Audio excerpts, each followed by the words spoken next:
Good evening, everyone, and thank you all so much for making the effort to come. I was just saying to Charles, for those of us who work in research, there's nothing more energising than feeling that what's interesting to you is interesting to others. So to have a room full of people who are also interested in something that drives me is a really, it's very uplifting. It means a great deal. So thank you all very much for being here. The title of this talk is Collect, and you will see here that collect is written with an asterisk at the end of it. That's not a typo. I thought I'd give you just one little researcher's tip that you can all take home with you. If any of you spend any time on Google, I spend most of my life on Google, but Google has this series of things called Boolean search operators, and they're ways that you can make your searching much more sophisticated or more targeted. And if you put an asterisk at the end of any word, Google will search for that word and any other word that has those letters at the beginning of it. So if you search for collect with an asterisk, you'll get collect, collecting, collected, collector, collectors, collection, collections, on it goes. So it's a great way of spreading the net a bit wider. And it's on that basis that the talk has an asterisk, because that's what we're talking about, all the aspects of collecting. I'd like to echo Leah's sentiments and acknowledge that we are gathered on the traditional lands of the Boonwurrung, also known as the Boonwurrung people, one of the 5 language groups who make up the Kulin Nation. I pay my respects, of course, to their elders past and present, and to any First Nations Australians who are here with us this evening. I'm going to start just with a caveat, which is to say that art exists in this very tricky tension with money. And I just always like to kind of talk about money as the white elephant in the room, particularly when you're talking about big collectors who have changed the world, which is a big part of this talk. Because if we look at the world through an anti-capitalist lens, it's pretty easy to be tough on people who have accumulated a great deal of wealth and who are in a position to collect a great deal of art. But for me, it's very important to acknowledge that if we take private money and private collecting out of the art world and out of the art ecology, it dies almost overnight. So, of course, we love the idea of governments giving money to artists and governments giving money to museums and public institutions. But realistically, if we haven't got people paying with their own money, buying artists' work in the primary market, most of our artists stop eating. So that's just to say that before we kick off. The talk is in 2 parts. The first part is relatively dense because it's a bit of a literature review, really, which is talking about the reasons that we collect, the psychology of collecting. And I'm going to take you through 11 tropes that emerge from the literature around the psychology of collecting. And then we change gears and things get a bit lighter and a bit brighter. And I'm going to take you through 11 collectors who have changed the world across history in one way or another. So, why do we collect? Anthony Storr, who's a psychiatrist, wrote a very important paper called The Psychology of Collecting, where he says collecting is such a commonplace activity that we seldom stop to examine it. And I've got this image here because people who work in marketing understand what a basic aspect of the human condition collecting is. And we've all at supermarkets seen these little series of collectibles where they're trying to get you to come back next week to get the next one so that you can complete the set. It happens with footy cards. Lots of people who have developed a passion for collecting in their own lives. It goes back to childhood where it might have been marbles or matchbox cars or other things. But it often starts out as a very straightforward, quite basic instinct to bring things together and then often to classify them in one way or another. And when we're talking about the psychology of collecting, it all really starts with Freud. I mean, a lot of things start with Freud. But this is a still from an amazing film that some of you may have seen called A Dangerous Method, David Cronenberg's film. So Viggo Mortensen on the right plays Freud. Keira Knightley on the left plays Sabina Spielrein, one of the other psychoanalysts at the beginning of this movement. The reason this particular scene is important is that Freud was an incredible collector himself. He had about 10,000 artefacts, Greco-Roman artefacts. For him, there was this very clear analogy between archaeology and psychoanalysis. For him, they were both about removing extraneous material and getting to the essence of something. And so this is absolutely true to his office, which was filled with these objects that he'd collected over time. And he is famous for saying, "Show me the collection and I'll show you the man." So he was a very strong... A lot of tonight will be very gendered. I should give that as another caveat. A lot of people who were talking about men. Let's hope that has now changed. Anyway, he really believed that collections provided a really apt self-portrait of who people were in their essence. And often that's because when people are collecting, they're doing so unself-consciously. So it's really about instinct, which is a really interesting aspect. So here are these 11 tropes. We're going to try and gallop through these. The first is comfort, the transitional object. So I'm just going to ask you all to just read this. I'm not going to read it out or it's going to start feeling like I'm giving a sermon. So I'll just give you a second to read this little bit of text. So Münsterberger here is really suggesting that in the earlier stages that an object starts to carry this ability to be a proxy for something else. And so all collecting is about the relationship between the human subject and the object. Regardless of the scale or the importance of those objects, that's what we're really talking about with collecting. And so when we talk about comfort, this initial relationship that we have with objects, very often it's when we're very small, and mostly it's about separation from mother, and something happens to make up for her absence, and it comes in the form of an object. And that is the basis of this. On each of these slides, I'm including an artwork or an image that's really relevant to this topic. So on the right here, Charles Moore, very important postmodern architect, great educator. He had 4 big teaching posts, and in each of the cities that he lived and taught, he did a house. This is his final house when he was Professor of Architecture at University of Texas in Austin, that he lived in with his partner, Arthur Anderson. Charles Moore collected toys, and his house is filled with toys. I mean, thousands of toys. Soft toys, you can see them, I mean, any ledge, any surface, there's games and puzzles, and I mean, I personally couldn't live like this, but I think it's amazing that they did. Next is company, the finest of domestic animals. I'm going to read this quote because it's a bit shorter. This is from Jean Baudrillard, who wrote probably the most important work about collecting. He says, "The object is in fact the finest of domestic animals. As a mirror, the object is perfect. In a word, it is a dog of which nothing remains but faithfulness." So the thing about objects that give us such positive feedback is, of course, they're unjudgmental and they're unconditional. And so that's how a lot of us end up having this very loving, supportive relationship with objects, is because they don't tell us anything that we don't want to know. And we can't always guarantee that's going to be the case with friends and family. This is a beautiful series of photos. William Wegman is a wonderful photographer, and he has Weimaranas in his own life, and he often includes them in the work. So I just had to have a dog up there.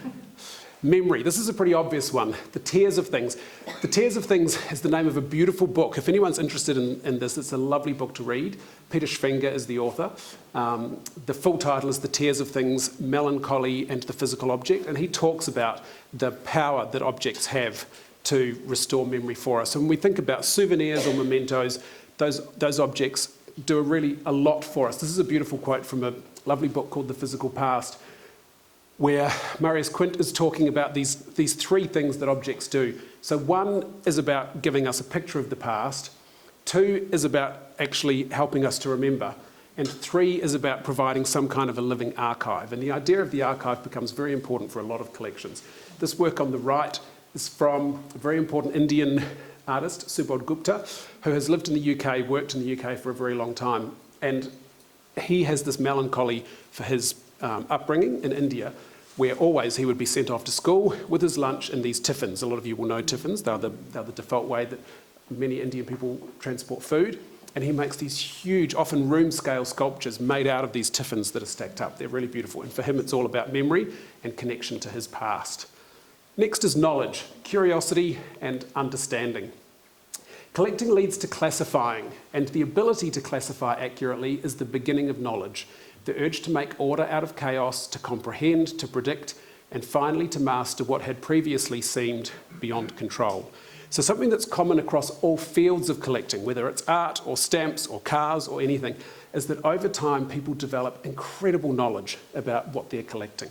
Often far deeper knowledge than supposed experts, in the sense that they'll often own a little subset of the world. And that idea of classification is really important, because It was a very lovely compliment for Leah to compare me with Mr. Attenborough. But there is absolutely a scientific kind of aspect to the way that a lot of people come at their collecting, which is that ability to classify and to be able to place things in a context. And what it allows us to do often in a very large and uncertain world is to own one little corner of the universe that we know a great deal about. And that can be a genuine source of self-esteem.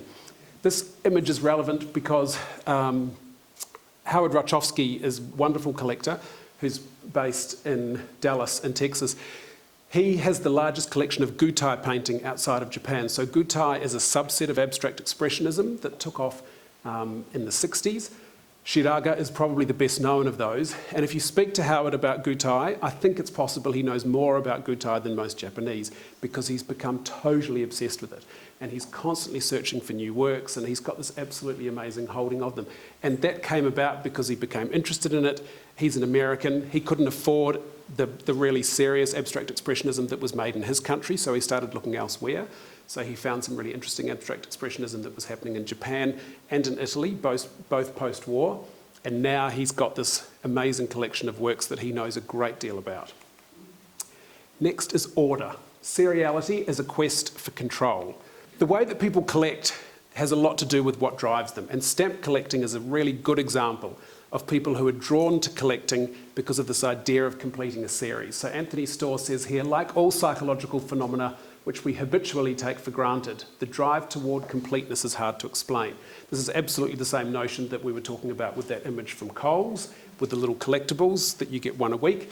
Stamp collecting absolutely sits in that category. So stamp collectors, again, they tend to carve out a little part of the world where they're going to collect particular stamps from a particular time or a particular country, and then they set out to complete those series.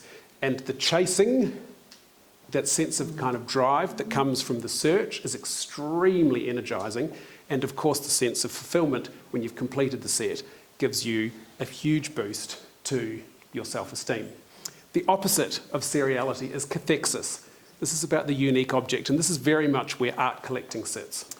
So Baudrillard says here, it is quite clear that the unique object is in fact simply the final term, the one which sums up all the others, that is the supreme component of an entire paradigm, that it is in short the emblem of the series. So Baudrillard is saying here, when we're talking about a unique object, rather than a series of stamps where there were 12 issued and we feel so great about getting all 12, here we're talking about a work that stands as some kind of an emblem or a proxy for a whole series of other things, and we don't have to have the series to have that feeling of completeness. So this is a beautiful work by Joan Mitchell, which we have in our collection at the NGV. And when we look at this work, you can look at it on its own terms, but it also talks to us about abstract expressionism. It talks to us about America in the 20th century. It talks to us, obviously, about Joan Mitchell's practice in general. Women in art, there are all of these things, so we only need one work in this case for it to become a stand-in for a whole series of other things, and it almost comes with its own context and place.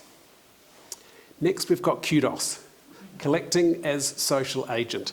So anyone who is an avid collector will know that a huge part of what happens when you become a collector is that you get to know other collectors, and there's this whole social milieu that starts to evolve.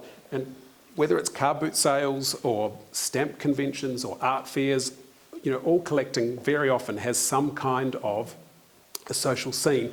And in the art world, the art fair has become, a really brilliant way actually of attracting people and getting them to spend their money, because they make it a really fun time. So this is a great image from Vernissage, the VIP preview at the Frieze Art Fair in LA. And for anyone who's been to one of the VIP previews at the fairs, they're quite a scene. People make a lot of effort, there's a lot of great fashion, and it's almost like going to a ball sometimes. But what it means for people who prize that sense of social cachet or having currency in a public setting, we can all buy art secretly, but there's something about buying art at an art fair where there's almost a performative quality or a display quality. People can see that you're standing there looking at the Andreas Gursky and thinking, oh, it's been a good year. So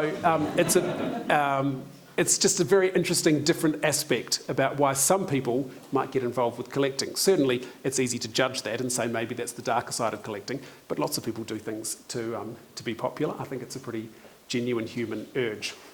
Next is capital, while we're talking about the dark side. Art as an asset class. So this is something that's changing quickly in the art world. So it really used to be sort of royals and aristocracy were the only people who were rich enough to acquire art at all. And now that's really not the case, partly because it's much easier to find art. For example, with Instagram, it's now possible to find art from artists directly without having to go through galleries, which means there's no commission structure. So there's a democracy component in that sense. But also, people are willing to invest in art now with it actually not being about disposable income any longer.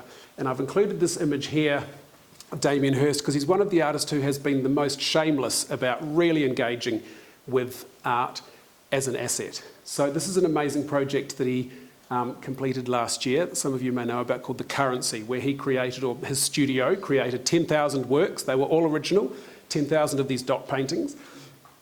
And then by lottery, you could bid to buy one for £2,000. And then you got the work, it was sent to you. No, that's not true, sorry. You were sent the NFT of the work.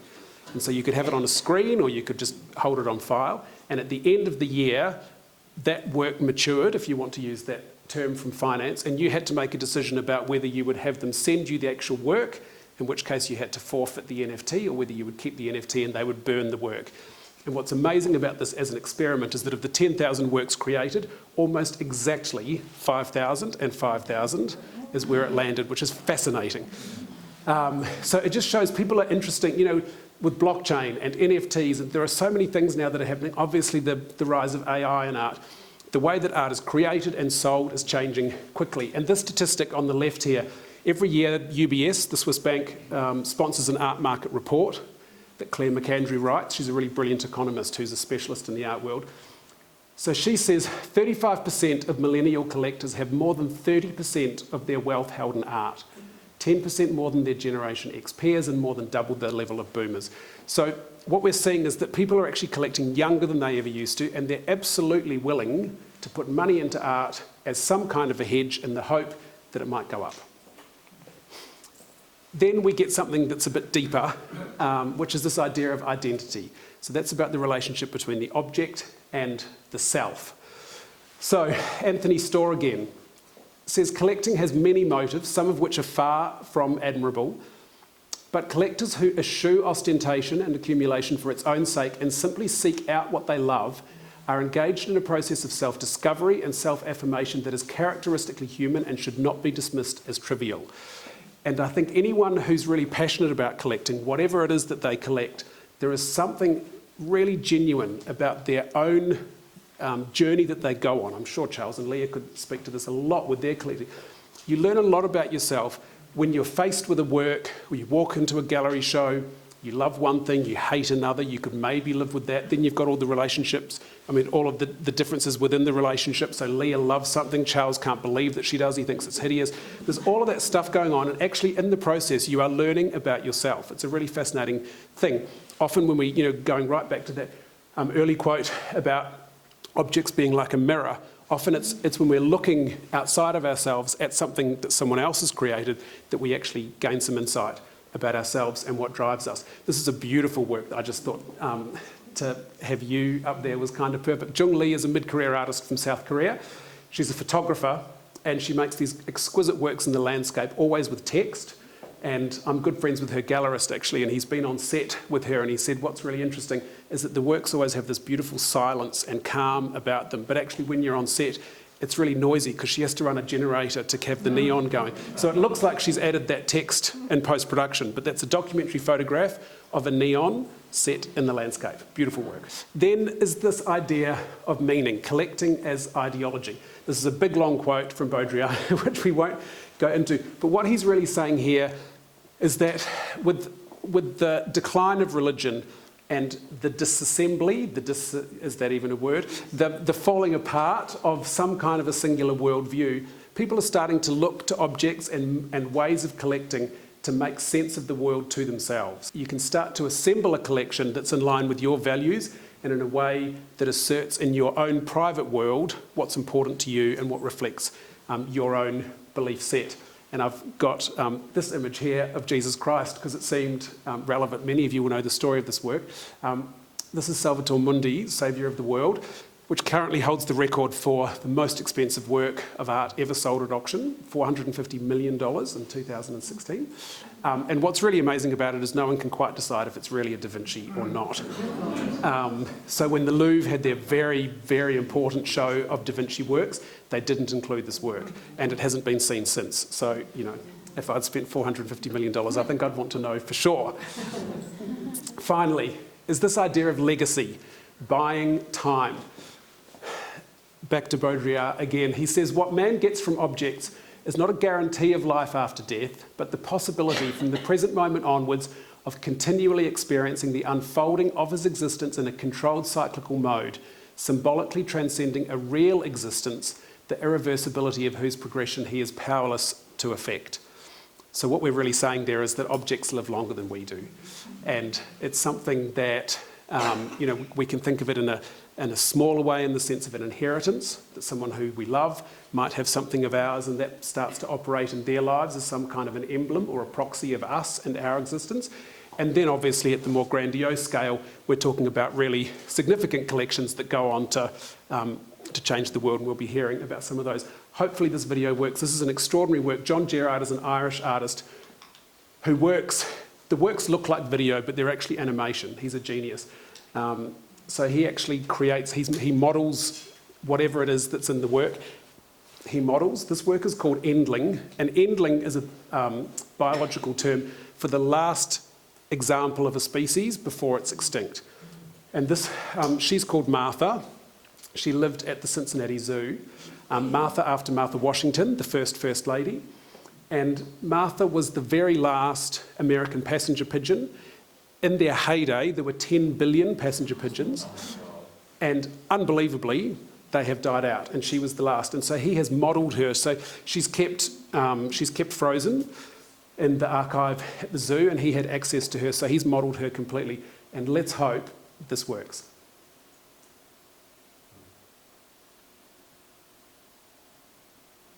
Yes, it's moving. So you're not quite sure if you're looking at a photograph or not. And she sits with her back to you.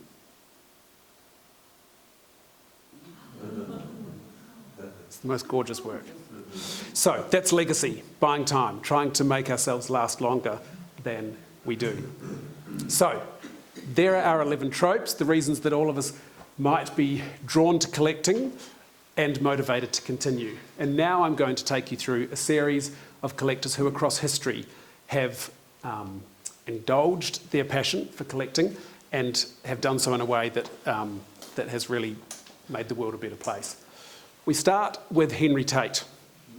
Henry Tate was a sugar merchant. His sugar brand, Lyle and Tate, lives on to this day. I like talking about Henry Tate because lots of people from this time were pretty bad employers. He was a famously good employer. The workers' conditions were excellent. And he was really a very strong believer at a time when industrialisation was taking off and people's health outcomes were really poor. He was really committed to his people living kind of healthy, good lives. So he gets a tick for that. He also gets a tick because he was passionate about art.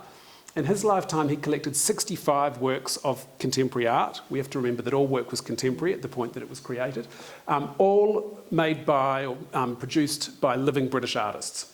And he, as he was coming to the end of his life, decided that he would donate those 65 paintings to the British government, along with a big chunk of money in those days, £80,000, to build a building to house them, because there was no such thing as a national museum at that time. So we're talking here end of the 1800s. And so he gave this money. They had a site in Millbank. It ended up going slightly over budget. Even in the 1800s, buildings went over budget. So nothing's changed. So he ended up having to throw some more money in. So £115,000 is what he ended up giving to build what we now know as Tate Britain. So it's the gallery that sits on the Millbank site. So originally it was called the British Museum of Art. And it was always known sort of in vernacular as the Tate. People knew that it was Henry Tate's collection that had formed it and his money that had built it. So it was always called the Tate, so it became known as Tate Gallery in 1930. And then just before the millennium, the collection was split under the directorship of Nicholas Sirota, where British art was kept within Tate Britain, and then Tate Modern opened across the river, and we all know Tate Modern now. what's interesting for me is for someone of Tate's wealth, 65 paintings was a lot in those days, and now 65 paintings doesn't feel like much of a collection at all, because it just reminds us how many more artists are making work now and how much more accessible art is. I just talked about Nick Sirota. On the top left, this is a really wonderful book for anyone who likes to sort of read about this stuff. It's absolutely available. It's still in print. This is a lecture that he actually gave in 1996, and it's the transcript of the lecture. It's called Experience or Interpretation, the Dilemma of the Modern Museum. And what he's talking about there, this is a long time ago now, more than 25 years ago, he's talking about this conundrum that modern museums have about what their role is, because historically an art museum was always some kind of a didactic exercise that allowed you to walk through the rooms and at the same time walk through art history. So it was really educational. That was the point of a museum. But what Nick Sirota was starting to see was this progression in art practice where artists were starting to become interested in other things, like an experience. And so it's no coincidence that only a few years after he gave this lecture, we had the opening of Tate Modern, which is now synonymous with putting on these incredible shows that anyone who has visited will say that they'll carry those memories forever. This is the Weather Project, Olafur Eliasson's work. And this isn't what we used to think of as art. You wouldn't normally imagine that you turn up to a museum and lie on the floor and look up at a reflective ceiling and see yourself. Of course, this was the time that we started to think about selfies. If we didn't have a selfie of ourselves in that room, did it mean that we were even there? And this is the rise of artists that are pretty common now in the big shows, the blockbuster artists like Kusama, for example, who gives us those beautiful infinity rooms. So we now accept that those are art, and we don't even sort of use air commas for them. But if we think about art in its traditional setting, it's a very different conception of what art is. And so this was this time when, for the first time, art museums started to be thought of as something that could elicit an experience rather than having an actual artefact. The other thing that's amazing about the Tate is that it's now got outposts around the UK. So St Ives on the top, Liverpool on the bottom. So it's impossible now to think of the UK art scene without the Tate sort of at the centre of it. And that's all thanks to the generosity of Henry Tate all those years ago. One of my favourite collectors to talk about, Isabella Stewart Gardner, extraordinary woman who had a very interesting and difficult life, actually. She was a New Yorker and moved to Boston to marry her Bostonian husband. In those days, Boston was absolutely the blue chip city, and New York was the second cousin. And there was this incredible snobbery about being a New Yorker, and she worked very hard to try to ingratiate herself in Boston society. You know, Boston to date is still famously unfriendly to outsiders. But she worked very hard to try to make her way into Boston society, and she did that by collecting art. But what's amazing about her story is that she lost her son at the age of 2 to pneumonia and was so morbidly depressed that her doctor prescribed travel as the only possible solution. And so she and her husband, very supportive husband, went off overseas, travelled around Europe, saw art, spent lots of time in Venice with American friends who owned a palazzo in Venice called the Palazzo Barbaro. And she became so in love with art, and it was the only thing that actually got her out of this terrible malaise. And it was the beginning of this incredible collecting journey. They were fortunate that they had a great deal of money, so they were able to do that. But it was actually through this deep, deep depression that she discovered this love of art. And she was so passionate about their experience in Venice that they came back to Boston and bought a chunk of land in the Fenway Marshes, which was not a great part of Boston at all, very close to Fenway Park, home to the Red Sox. And Willard Sears was the architect who was commissioned to recreate that palazzo interior. So this is the building from the outside. It's actually quite a plain building. It was created in 1903. So driving past, you wouldn't really know what's going on, but this is the interior. It's one of the most incredible architectural interiors I've ever seen. And she put together this extraordinary collection. Amazingly, her husband died before the building was completed, and there was a point where everyone sort of wondered whether she would proceed. Of course, in those times, a woman doing something on her own, particularly with this largesse, was pretty out there. And what I love about her is that she really did go for it. She gathered steam, if anything, and collected really very important artists, Vermeer, Titian, Rembrandt. So all of her collection was European masters. There was an extension built in 2012 by Renzo Piano Building Workshop, because the house itself, obviously you can't do a thing to it, but as visitation has increased, the museum actually needed some administrative offices and education facilities, so they did this extension off to the sides. That's a cross-section at the top, and then the building to the left. And if we see this interior of the house here, so it's still kind of exactly as it was when she lived there, she had this very eccentric way of hanging art. And she had no interest in doing it how museums did it or how anyone else did it. She just liked her art to be the way that she liked it. And very often she would take bolts of fabric, often from dresses that she'd had made, and she would mount those on the wall if she thought that there was some kind of interesting relationship between the fabric and the artworks above. I mean, it's one of the reasons I love talking about collectors, is that talking about art history and architectural history is pretty depressing from a gender perspective. You know, there's really a paucity of women figures, unfortunately, and when we talk about collecting, there's not. Almost all of the star collectors are women, so it's just really nice to have that. Speaking of great women, Gertrude Vanderbilt Whitney. Gertrude Whitney was a sculptor first. She always considered herself an artist before anything else. And so she had a very active life working as an artist in New York City. She's actually got 18 public sculptures on show in different parts of America now. So she made a lot of work and was well known for them. But she's a great figure because she was the only artist in that whole world of artists at that time in New York who had any money. She came from money. She was a Vanderbilt and she married a Whitney, two of the biggest New York families. So as my grandfather would have said, she was not short of a bob, and she used that money to support her artist friends. So she bought art like it was going out of fashion. So this is her studio in the centre, where she used to live and work. It's still visitable now. And by the time she had accumulated about 650 works, she felt that they really needed to have some kind of public reception that she couldn't really do. And so in 1929, she offered that collection of 650 works to the Met, who turned her down and said that there would be no interest in American art, and thank you anyway. And so she felt that she had to do something. So she founded her own museum in 1931 at a very small scale, and showed the work that she had collected, which was all created by her friends, essentially. And then in 1966, when you can imagine the collection had grown and grown and grown, she commissioned Marcel Breuer, the wonderful émigré architect, to do this building, which stands today on Madison Avenue. And this became the home of the Whitney Museum of American Art. It's still called the Whitney Museum of American Art, so only American artists are shown. What's amazing about the story of this building is that recently, of course, they have relocated to their new building in the Meatpacking District, which left the original Breuer building empty. And two of the big museums in New York have used it to decant part of their collection while they've had renovation works, MoMA, and then, hilariously, the Met. So the Met, who didn't want her collection, ended up using her building to decant some of their own collection while they were doing some building work. This is a really interesting building. Some people love it, some people hate it. One of the great achievements about it is these huge column-free spaces. So from a curatorial perspective, there are just almost like convention halls where curators have got carte blanche to do almost anything in terms of what they install. The last thing to mention about the Whitney is that it is home to the Whitney Biennial, which is still absolutely considered the best barometer of what's happening in North American art at any time.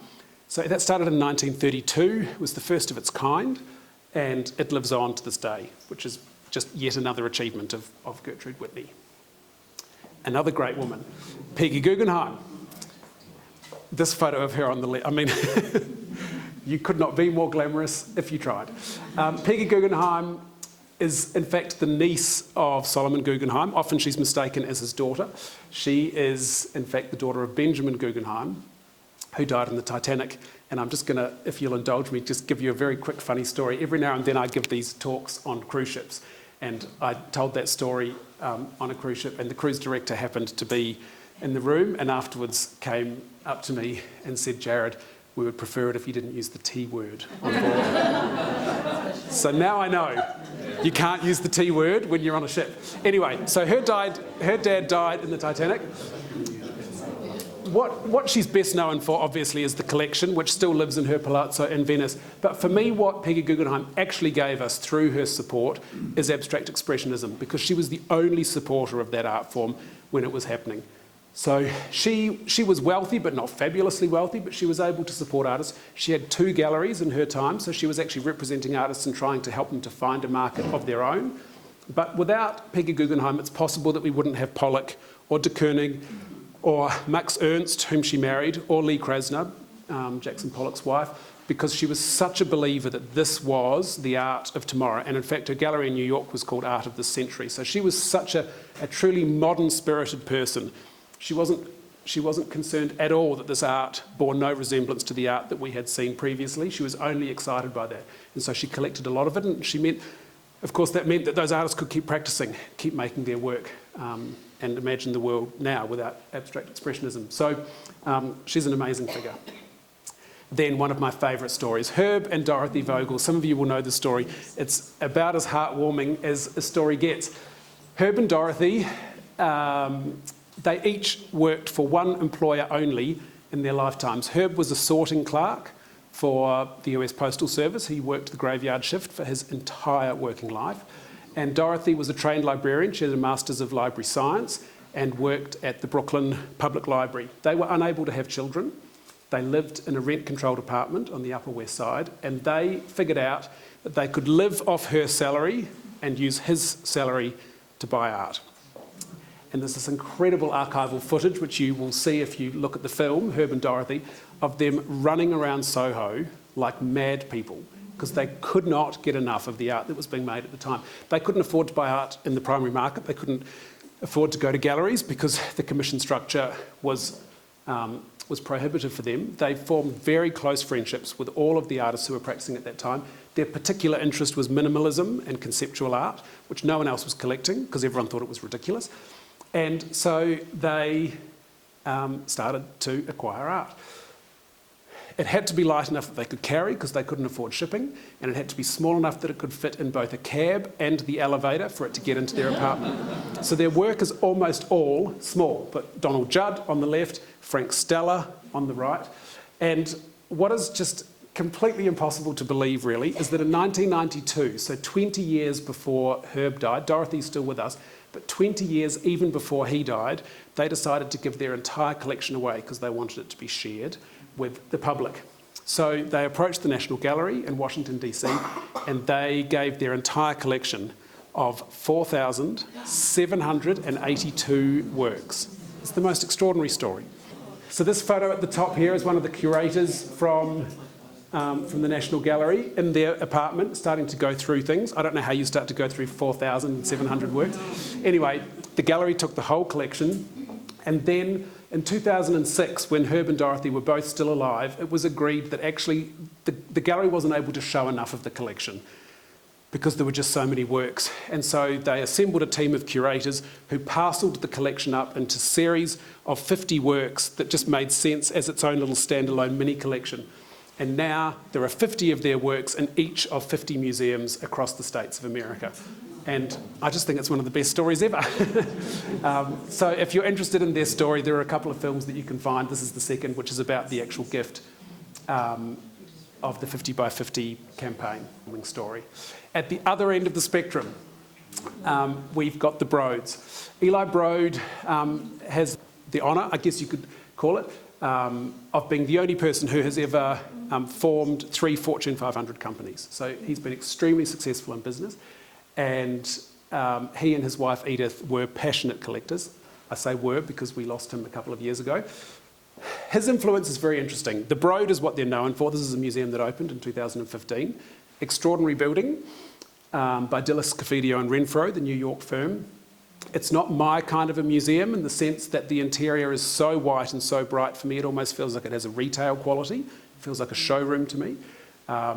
But the collection is extraordinary and the building's extraordinary. But what's also really interesting to know about Eli is that he's someone who has used his money to really try to nourish a cultural scene in a city that didn't naturally have one.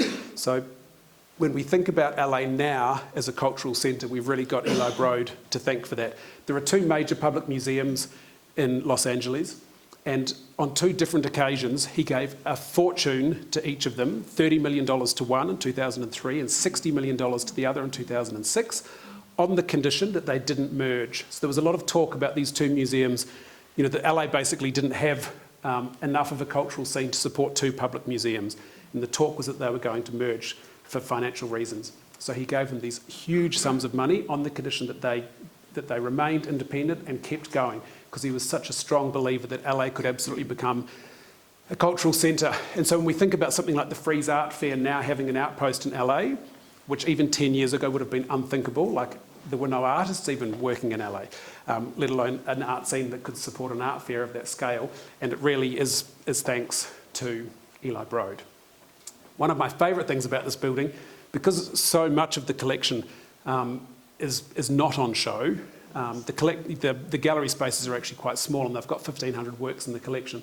So I don't know how good you all are at reading floor plans, but you can see at the end of this staircase here, there's a little window, and that's this moment here. So when you're going down these stairs, there's actually a window where you can look into these storage racks, which I think is lovely because it's something that normally never happens in a museum. Those storage facilities are almost always in the basement and far from the human eye, or from the public eye, I should say. And I just love here that actually you get some kind of an interaction.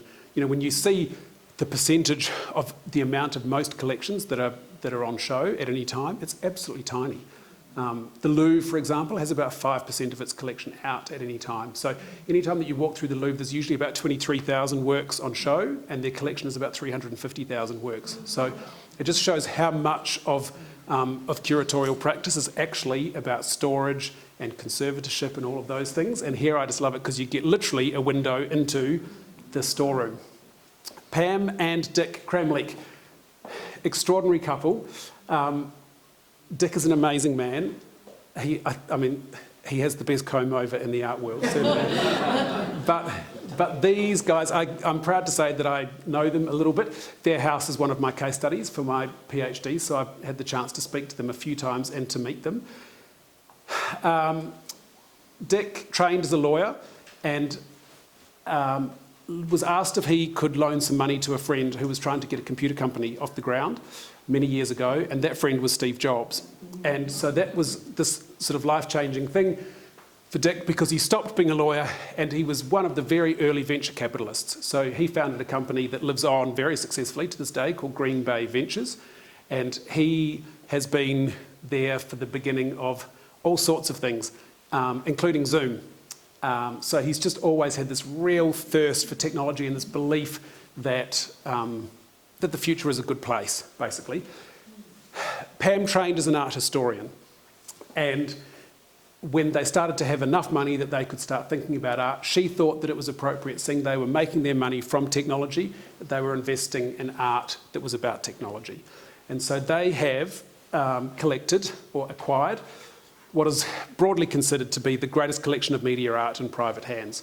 So they've been collecting media art since it began, really. So this work here, the way things go, some of you will know that work, Fishley and Weiss, the Swiss duo.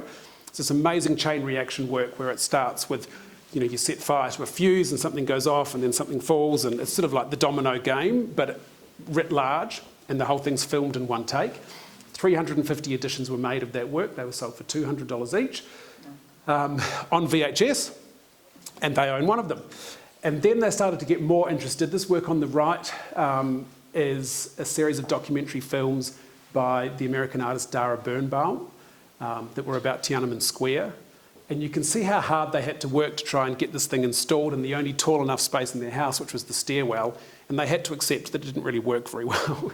And so that became the impetus for them to commission this extraordinary building in the Napa Valley, which is designed by the architects Herzog and de Meuron.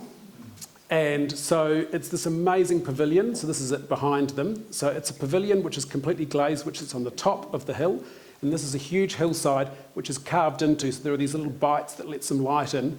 And the rest of the building is below ground. Because the thing about media art is that mostly it doesn't like light because it needs to be a dark enough room, the projections and the video screens, etc., all work. And they are extremely ambitious with what they show. So this is Enclave, for example, the first video work of Richard Moss.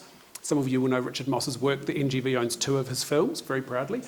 So this is Enclave, which is a 5-channel work that's shown on 5 screens that are suspended from the ceiling. This is the sort of scale that they're collecting in. And the other thing they've done, which is really extraordinary for media art, they have funded this sort of independent organisation called Matters in Media Art. So they've partnered with the Tate, MoMA and SF MoMA. They provide the money, and those 3 galleries provide the expertise, and they have become the world authority on how we deal with media works and keeping them safe in perpetuity. Because as technologies keep getting updated, so for example, with the way things go, you buy that on VHS, then what do? So all of these things have this ephemeral quality, which is problematic if you're trying to maintain a collection.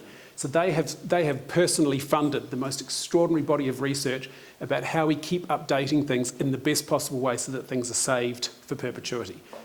Extraordinary couple. Then, Emily and Mitchell Rales. I cannot say this strongly enough. If you have the chance to visit this building, go. It was a life-changing experience for me. This is the newly opened Glenstone, which is a publicly accessible private museum in Potomac in Maryland. It's about 45 minutes from Washington, DC. Mitchell Rales is one of DC's 11 billionaires. He has recently married his second wife, Emily, who's there on the left. She's a trained curator, a very brilliant curator, and ran his collection for a long time. And they have now created this building. And what they are doing, in my opinion, for art, that really no one else is doing, is collecting at a scale that's sort of impossible to imagine, actually. Everything that they collect is commissioned. And they're commissioning works that just would never be made otherwise because there wouldn't be a buyer for them. So on the right here, we've got this extraordinary series of Tacitidine drawings. I mean, you can see compared to the human scale, like they're just absolutely vast. And so they're creating this immersive experience where art and architecture dovetail in the most powerful way, but also landscape. So you can see the pathway that you tread as you make your way to the building, but also these huge scale, what we would normally consider public sculptures. So on the left is Michael Heitzer. So that's the aerial view of it, but there again with the human scale. Here's Richard Serra, beautiful big work in the landscape. And this is a brand new work. This had just been completed when I was there last year. So these works had to be put into the building before the building was built around it. This is a work called 4 Rounds, Equal Weight, Unequal Measure. So each of these has the same volume of steel, but each of them was cooked in a different size cake tin, if you want to think of it that way, hence the difference in the heights. They all weigh exactly the same thing, but they're all just different ratios. So this is the kind of scale that they're working on, and these are just artworks that we would never have access to. Well, they would never be made in the first place, because an artist would never make a work like this because there'd be nowhere for it. So I think what they're doing is really extraordinary, and to hear Emily Rales talking about her obsession with art as a component of education, you know, they have school groups going through here constantly, and they're really trying to change the world with art at the centre, and I find it really inspiring. Patrick Sun is a Hong Kong businessman whom I admire a great deal, because being an out gay man in Hong Kong is not a straightforward existence. And he has assembled this extraordinary collection of art, either created by queer artists or with queerness as its focus or content.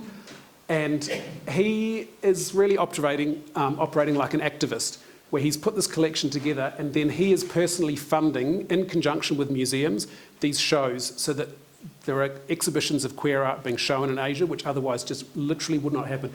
So this is at MOCA in Taipei, Museum of Contemporary Art in Taipei. Big show there that he mounted. And I'm going to read this out from an interview because I just think it absolutely sums him up. One of my most vivid memories of the show was of this young mother who brought her son there. Her son was maybe 5 or 6 years old. They were walking through the exhibition. They came across this huge charcoal drawing by Jimmy Ong. The subject was gay parenthood. The drawing shows 2 naked women holding a baby. The son asked his mother, "What is this about?"